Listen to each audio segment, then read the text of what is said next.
tanggal 23 Juli 2023.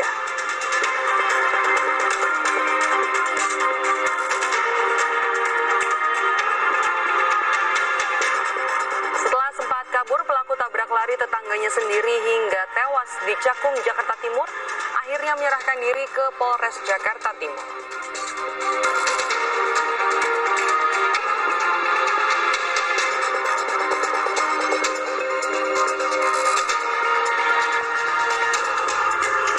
Mahkamah Konstitusi menolak gugatan uji materi Undang-Undang tentang Pemilu. Sistem pemilu di Indonesia tetap menerapkan proporsional terbuka. Dengan demikian pemilih tetap coblos caleg, bukan partai.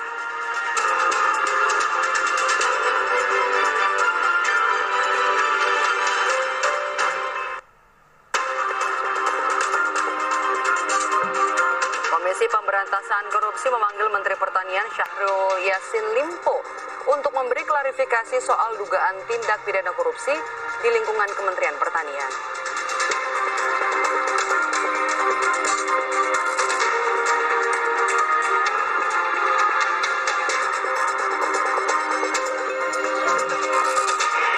Erupsi Gunung Berapi Mayon yang merupakan gunung berapi paling aktif di Provinsi Albay, Filipina erupsi. Sekitar 18.000 warga yang tinggal di sekitar gunung harus diungsikan.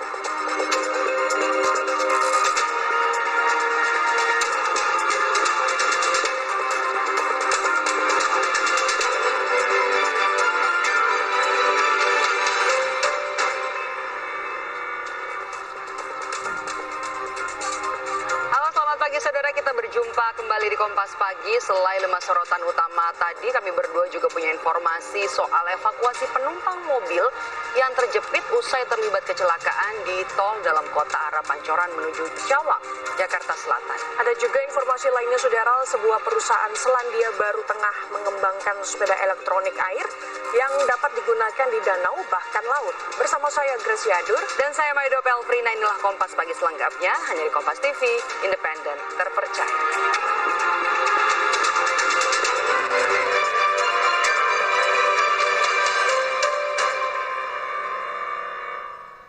Kita ke informasi yang pertama, saudara. Sebuah bangunan yang digunakan sebagai usaha jasa laundry di Cipayung, Jakarta Timur, ludes terbakar pada Jumat dini hari tadi. Api dipicu hubungan pendek arus listrik.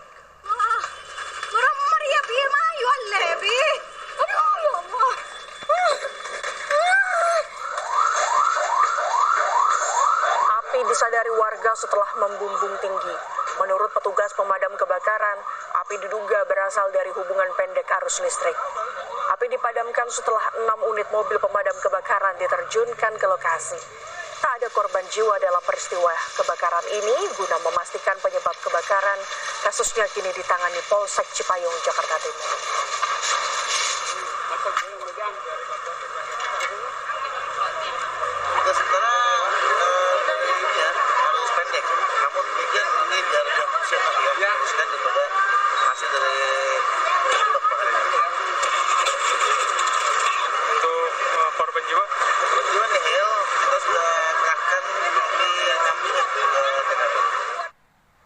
Saudara, pada Kamis malam kebakaran hebat menghanguskan sebuah rumah di Kabupaten Bogor, Jawa Barat.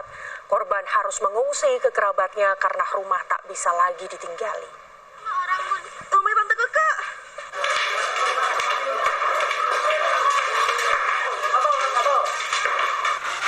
Kebakaran ini melalap sebuah rumah di Desa Cikeas, Kabupaten Bogor, Jawa Barat. Kebakaran bermula dari bagian dapur.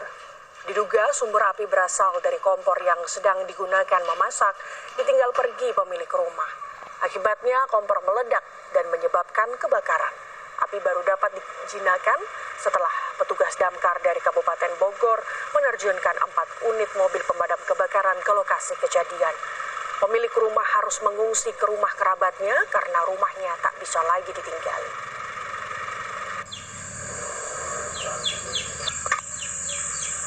Penyebab dari kebakaran sendiri dari kompor. Jadi pemilik rumah sedang memasak namun ditinggal sehingga terjadi penguapan dan meledak. Untuk rumah yang terbakar sendiri 1 unit. Untuk unit kita terjunkan 4 unit dari Kabupaten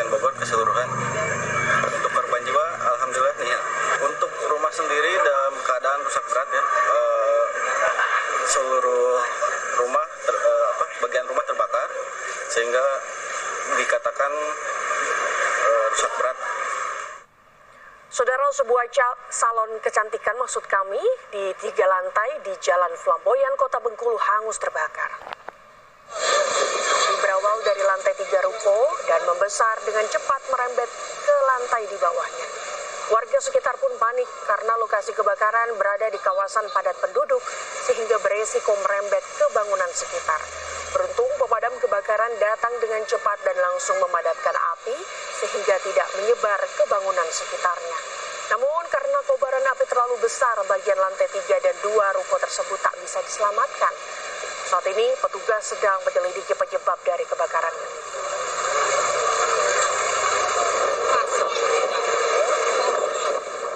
Minim lampu penerangan jalan, sebuah mobil menabrak truk trailer yang tengah berhenti di Jalan Rasuna Said, Kuningan Setiabudi, Jakarta Selatan pada dini hari tadi. Kerusakan parah terjadi usai tabrakan terjadi. Minibus melintang di tengah pembatas jalan akibat kerasnya hantaman. Peristiwa bermula ketika mobil melaju di jalur lambat dari arah Kuningan menuju Mampang, namun pengemudi yang diduga kehilangan kendali akibat minimnya lampu penerangan jalan, kemudian menabrak truk trailer yang tengah terhenti. Kasus kecelakaan ini kini ditangani Satwil Lantas Polres Metro Jakarta Selatan. Diduga mengemudi dalam kecepatan tinggi dan hilang kendali, sebuah mobil mengalami kecelakaan tunggal dengan menabrak pembatas jalan di jalur tol dalam kota. Akibat kecelakaan ini, penumpang mobil sampai terjepit di kabin depan mobil. Ini adalah kondisi kendaraan seusai terguling setelah menabrak pembatas jalan di jalur tol arah Pancoran menuju Cawang, Jakarta Selatan dini hari tadi. Sejumlah petugas kepolisian dan petugas tol yang mendatangi lokasi kejadian ini, saudara, langsung berupaya mengevakuasi penumpang yang terjepit di kabin depan mobil. Upaya evakuasi sempat terkendala karena kaki penumpang terjepit badan mobil yang ringsek. Tugas akhirnya berhasil mengevakuasi penumpang dan langsung dibawa ke Rumah Sakit Polri Kramat Jati. Selamat menunaikan ibadah sholat subuh bagi Anda warga Jakarta dan sekitarnya. Informasi Kompas Pagi kami lanjutkan kembali. Saudara, pelaku tabrak lari yang menewaskan seorang pemotor di Cakung, Jakarta Timur yang viral akhirnya menyerahkan diri ke Polres Jakarta Timur. Pelaku menabrak korban yang merupakan tetangganya hingga tewas di gerbang tol Cakung Kelapa Gading Rabu lalu. Dari keterangan pelaku, peristiwa dipicu cekcok karena sepeda motor korban dan mobil pelaku bersenggolan di jalan. Korban kemudian merusak kaca spion mobil dan kabur menggunakan sepeda motor. Pelaku yang kesal mengejar pemotor dan menabraknya. Korban tewas saat menjalani perawatan di rumah sakit.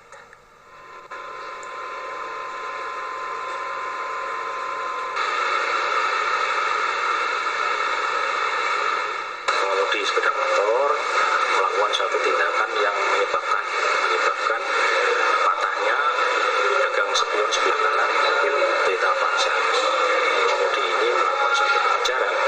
Tujuan ngejarnya itu adalah satu, untuk berusaha menghentikan rupanya kejadian terjadi hal lain. Dan hal lain ini menyebabkan saudara pengemudi sepeda motor ini mengalami luka sehingga meninggal dunia saat mendapatkan perawatan di rumah sakit. Korban tabrak lari di Cakung, Jakarta Timur diketahui warga Kota Bekasi, Jawa Barat bernama Moses Bagus Prakoso. Diketahui pelaku tabrak lari ternyata merupakan tetangga rumah korban. Pihak keluarga berharap pelaku dijatuhi hukuman maksimal.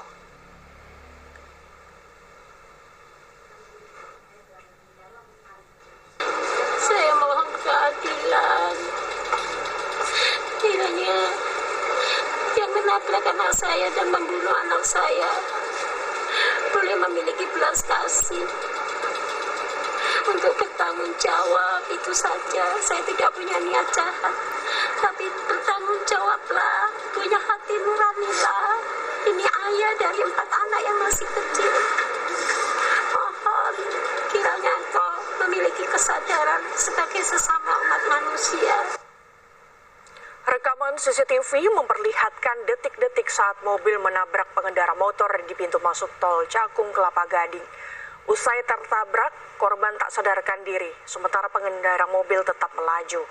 Korban langsung dibawa ke rumah sakit namun nyawanya tak tertolong.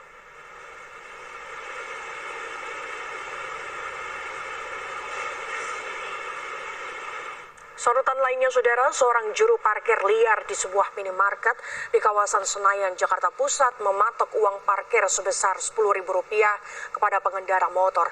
Aksinya terekam kamera dan beredar di media sosial. Jangan bikin peraturan parkir sembarangan. 10.000 ya. Jangan bikin peraturan parkir sembarangan. 10.000 parkir di Mart ya. Nih. Video keributan antara seorang jukir liar dan seorang pengendara motor beredar di media sosial. Dalam video tersebut terekam saat juru parkir mematok biaya sebesar Rp10.000 bagi pengendara motor yang akan ke minimarket. Pengendara motor pun tak terima akan biaya parkir tersebut lantaran biasanya pemotor hanya membayar Rp2.000 untuk mengunjungi minimarket.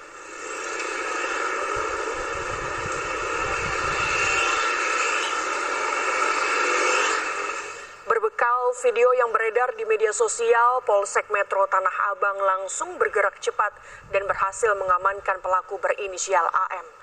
Meski demikian, Polsek Metro Tanah Abang belum menerima laporan resmi dari korban. Setelah diberi pembinaan dan menandatangani surat pernyataan, pelaku kemudian dibebaskan polisi.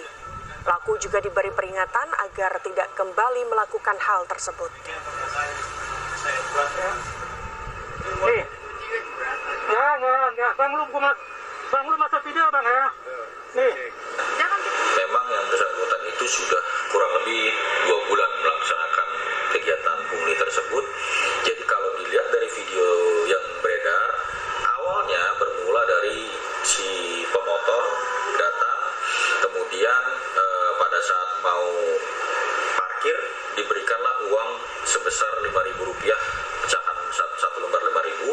Kemudian si juru parkir ini menolak dengan alibi bahwa di sini di depan Family Bar tersebut tarifnya adalah Rp10.000. Sorotan lainnya, saudara, sidang kasus penganiayaan David Ozora menghadirkan Satpam Kompleks sebagai saksi. Satpam menyebut sempat dibentak Mario Dandi saat menanyakan identitasnya. 5 orang Satpam Kompleks menjadi saksi persidangan Mario dan Shane. Saat kejadian, masing-masing Satpam saling menghubungi rekan satu sama lain untuk melerai dan mengantar David ke rumah sakit. Salah seorang Satpam mengaku dibentak oleh Mario lantaran menanyakan identitas dan sebab menganiaya David. Mario kemudian agak melemah saat Satpam mengancam akan memborgor.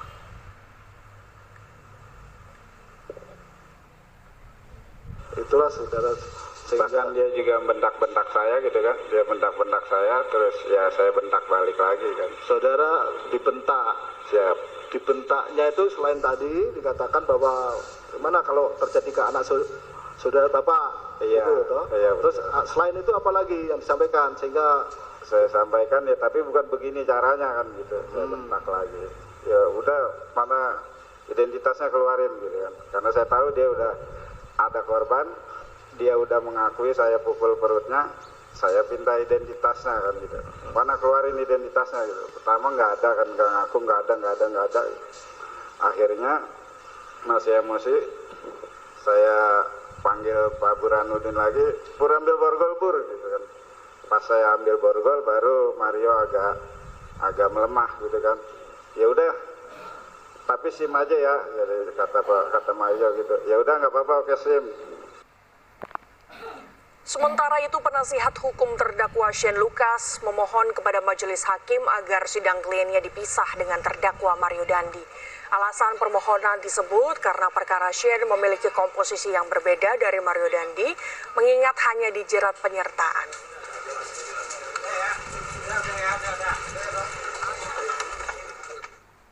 Berdasarkan surat kuasa nomor 021 dan selanjutnya, dengan ini menyampaikan permohonan permintaan pemisahan persidangan terdakwa Shane Lucas dengan Mario Dandi Satrio alias Mario dengan alasan-alasan sebagai berikut. 1. Bahwa nomor perkara terdakwa Shane Lucas Tua Lumban Turuan alias Shane adalah berbeda nomor perkaranya dan komposisi dengan terdakwa Mario Dandi Satrio alias Mario. Demikian juga dengan anak Agnes Gracio Arianto yang disidang dan diputus dalam perkara terpisah. Permohonan pisah perkara dari Shane ditolak setelah sebelumnya majelis hakim meminta pendapat dari penasihat hukum Mario Dandi dan jaksa penuntut umum.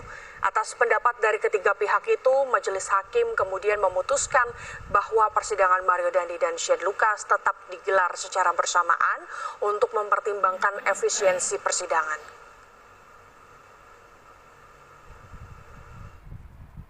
Para saksi yang dihadirkan esensinya keterangannya sama, itu yang pertama. Yang kedua, baik untuk perkara si terdakwa Mario maupun terdakwa Shane. Yang kedua, kalau itu dakwaan yang penasihat hukum terdakwa Shane permasalahkan, saudara nanti perjuangkan di dalam pembelaan saudara. Dan demi efisiensi waktu tetap sidang kita akan lanjutkan dan kita laksanakan secara bersama-sama. Sekian ya. Baik. Saudara, Mabes Polri menerima total 242 laporan kasus perdagangan orang dari berbagai daerah. Kasus terbanyak menggunakan modus pekerja migran ilegal. Menurut Karopenmas Divisi Humas Polri, Brigjen Ahmad Ramadan, berdasarkan penelusuran Satgas TPPO, kasus tindak pidana perdagangan orang terbanyak berada di wilayah Jawa Barat. Sebanyak 84% kasus menerapkan modus dipekerjakan ke luar negeri sebagai pembantu rumah tangga.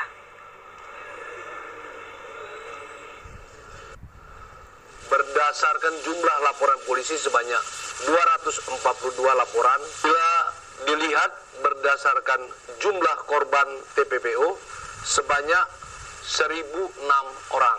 Berdasarkan jumlah modus yang dilakukan ada 4 modus. Yang pertama dengan modus pekerja migran ilegal atau PMI atau pembantu rumah tangga sebanyak 84%. Kemudian dengan modus ABK sebanyak 3%. Kemudian dengan modus PSK sebanyak 12%. Dan yang terakhir dengan modus eksploitasi anak sebanyak 1%. Saudara, KPK memanggil Menteri Pertanian Syahrul Yassin Limpo untuk memberi klarifikasi terkait dugaan tindak pidana korupsi di lingkungan Kementerian Pertanian. Kepala Bagian Pemberitaan KPK Ali Fikri menyebut pemanggilan Yassin Limpo terkait dugaan korupsi di tubuh Kementerian Pertanian.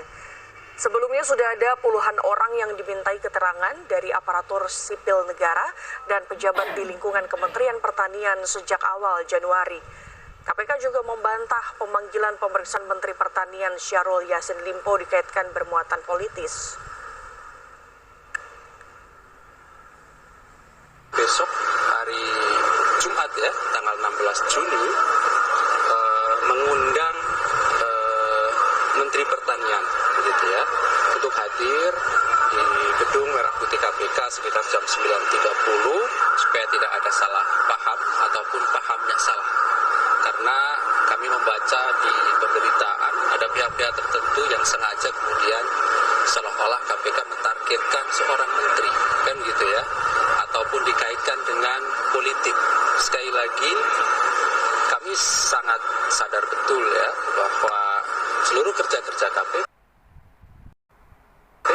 pasti akan dinilai, diasumsikan oleh pihak-pihak yang berkepentingan bahwa seolah-olah kemudian ada muatan politis. Gara-gara dugaan korupsi di Kementerian Pertanian, KPK panggil Menteri Pertanian. Keuangan negara, karena kita kelola ini di setiap kementerian gede banget, harus diawasi, harus dikontrol, harus dicek. Itulah paling saya sampaikan, sekecil apapun uang itu. Presiden Jokowi menyerahkan pengusutan dugaan korupsi di Kementerian Pertanian ke KPK. Sebelumnya, Menteri di Kabinet Indonesia Maju tersangkut kasus korupsi, yakni Johnny G. Plate yang jadi tersangka kasus korupsi proyek BTS 4G oleh Kejaksaan Agung. Tim Liputan, Kompas TV. Saudara, Kejaksaan Agung menahan satu lagi tersangka dalam pengembangan kasus korupsi proyek BTS di Kementerian Komunikasi dan Informatika. Satu orang pihak swasta yang jadi tersangka ditahan di Rutan Salemba, Jakarta. Kejaksaan Agung mengungkapkan temuan baru terkait kasus dugaan tindak pidana korupsi penyediaan infrastruktur BTS 4G dan infrastruktur pendukung bakti Kementerian Kominfo tahun 2020-2022. Atas proyek yang menyebabkan kerugian negara hingga 8 triliun rupiah ini, Kejagung kembali menambah daftar tersangka dari pihak swasta. Sebelumnya, Kejagung sudah menahan 6 tersangka termasuk Menteri Kominfo yang juga mantan Sekjen Partai Nasdem, Johnny G. Plate. Diduga di dalam penyediaan perangkat ini terdapat indikasi tindak pidana yang dilakukan oleh yang bersangkutan bersama-sama dengan tersangka lain yang telah kita tetapkan terlebih dahulu. Polres Semarang berhasil menangkap 2 pelaku tindak pidana perdagangan orang atau TPPO. Informasi ini kami rangkai dalam Kilas Nasional berikut ini.